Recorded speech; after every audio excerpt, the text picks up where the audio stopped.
What's going on, people? Welcome back. I've showed you my recording template. I've showed you my mix template. So let me show you now how I start every mix and give you some context on how these mix templates work.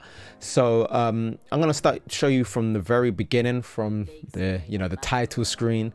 This is the window that opens when you open up Pro Tools.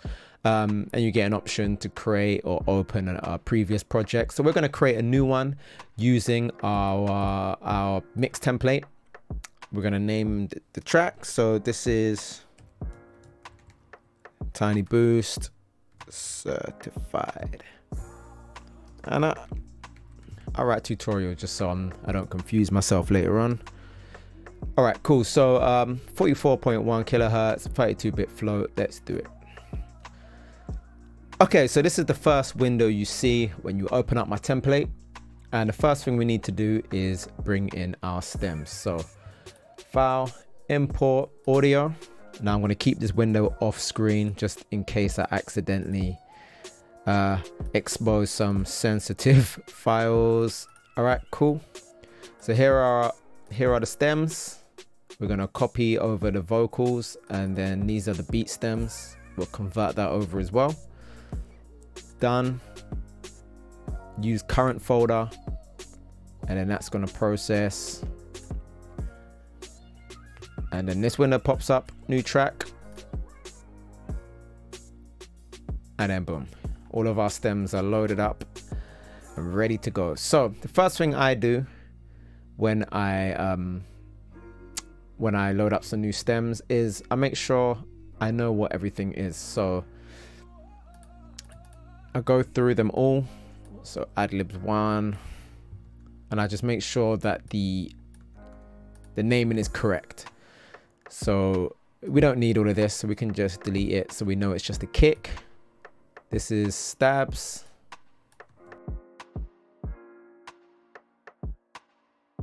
And we just do this for every track. It's pretty long-winded, but it's important. We need to know what everything is, and very rarely do producers name everything properly for us.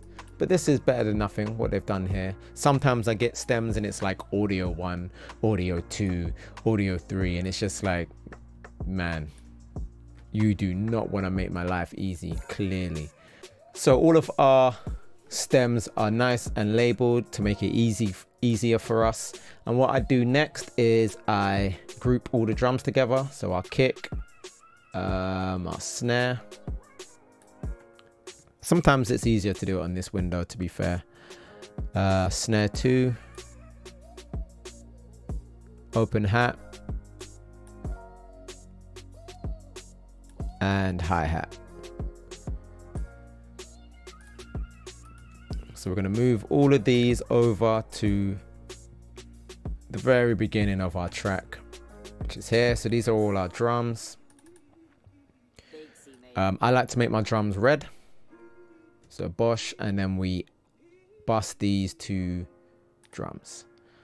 And I'm going to put our open hat to the high perks, just so I can show you how high perks work, because I've got no perk loops or anything in this particular track.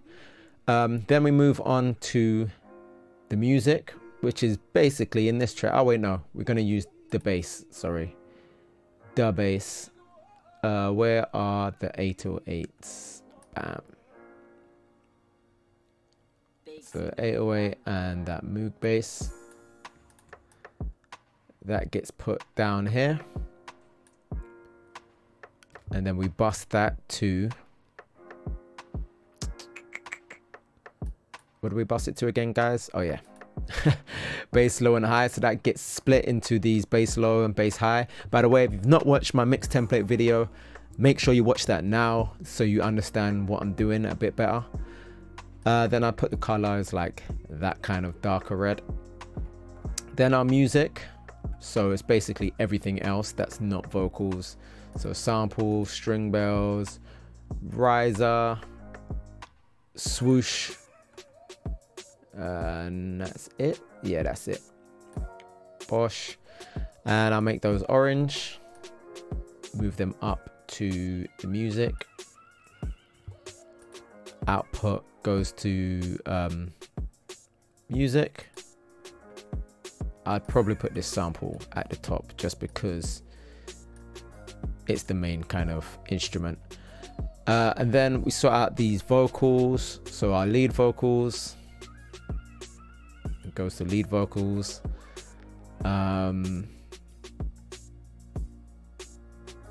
Chorus. All right, I think this is a lead vocal as well. Is it? No, it's not. All right, what I'm gonna do is we're just gonna assume that these are all doubles and stabs.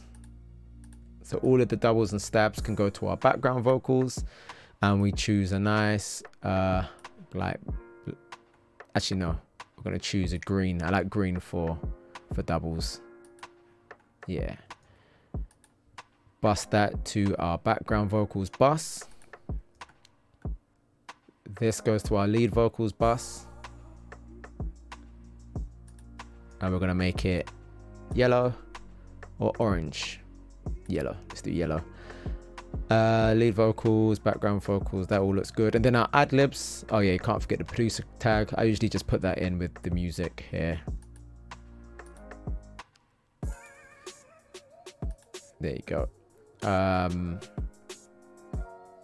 then our ad-libs. Ad-libs I like to just put kind of, I just like to bust them straight to the all vocals bus. So I usually put them right here and just bust them straight to the all vocals. And I like this kind of blue here for my ad-libs. Cool. So let me add a little output here so you guys can hear the track. Otherwise you wouldn't be able to hear it. Let me make sure this is working.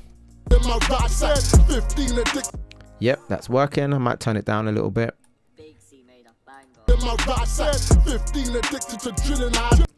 All right, cool.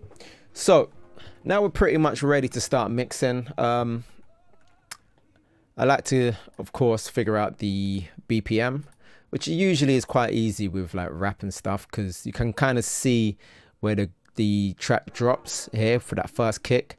So usually it's either going to line up with the 9th bar, which it seems to here, 83 BPM, or the 5th bar, which I think that's too slow. So I think this is right here.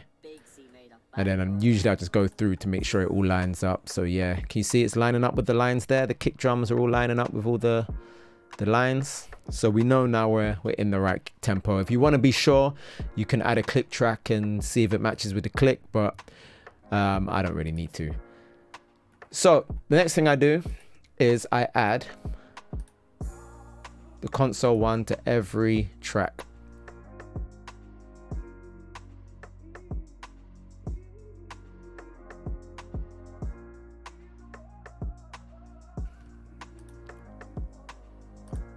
All right, cool. So once we have a console 1 on every track, then I just do a quick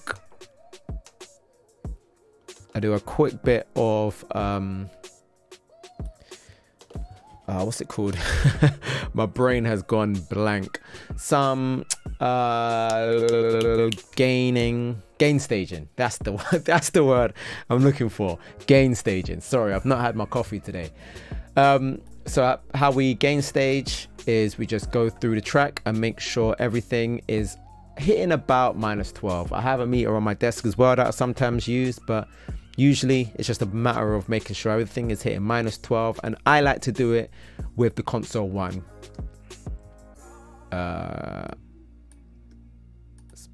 Yeah. Took my books out and put a pistol in my right side. 15 addicted to drilling, I had to cut back. Now I got a murder charge, I'm pissed. So usually once I've got the kick to -12, because usually with rap and drill and things like that, the kick is usually the loudest part. So once I've got the kick to a good level, then I can just copy that over to everything else. Boom. Yeah. Took my books out and put a pistol in my right side. 15 addicted to drilling, I had to cut back. Now I got a murder charge, I'm pissy, never bust that. Niggas make gun raps, I've never heard them up that. Certified. So already you can see we're not peaking or anything. Yeah. Put my books out and put a pistol in my right. That's a pretty good level, I'd say. Could be a little bit quieter, but that's now we're ready to start mixing. Now my stems aren't too loud, so now it's just a matter of just going through it one by one and just doing a static mix, they call it. So like that's kind of where you just get everything leveled out, everything just at a decent level, no plugins or anything, just everything leveled out. And you can, at this point, once we know that our gain isn't too loud going into any of our plugins, you can start using the faders. Yeah. So I can do a quick one now if you like. Yeah. Put my books out and put a pistol in my right side.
Break it down and sell it, that's what I call a stepping stone. Forever roll, my mama tell you I was never home. Niggas I have beef and they gon' tell you I get active.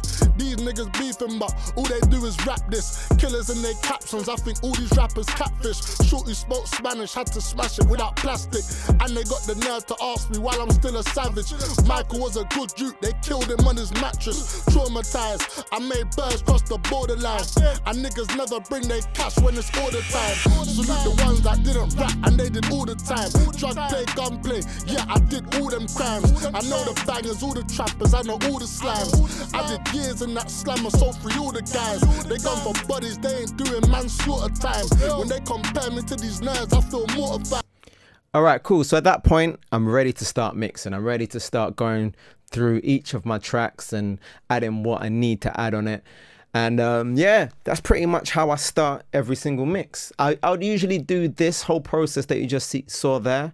I'd usually do that on a separate day to actually mixing. So I'd do all of that, what you just saw there, loading up all my stems and getting everything set up on, like, say, Monday. Then on Tuesday, I would start mixing properly. I don't know why I do that. For me, it just separates the boring part to the creative part, or the more technical part. And for me, it just helps. It helps me be more productive, and just, you know, I like just sitting down and getting stuck into mixing and not having to do all of this on the same day. So yeah, that's a quick video right there, just to kind of show you how I put everything together, from the recording template to the mix template and to setting up to mix. So in the following video, the video I'm going to put out next, I'm going to break down the mix I did for this track, by Tiny Boost, Certified. You can find that on Spotify if you want to listen to it before you see the video. But yeah, it's going to be a good video, so make sure you subscribe, make sure you ding the bell, and if you enjoyed this video, leave me a like, and I'll catch you guys next time. Peace.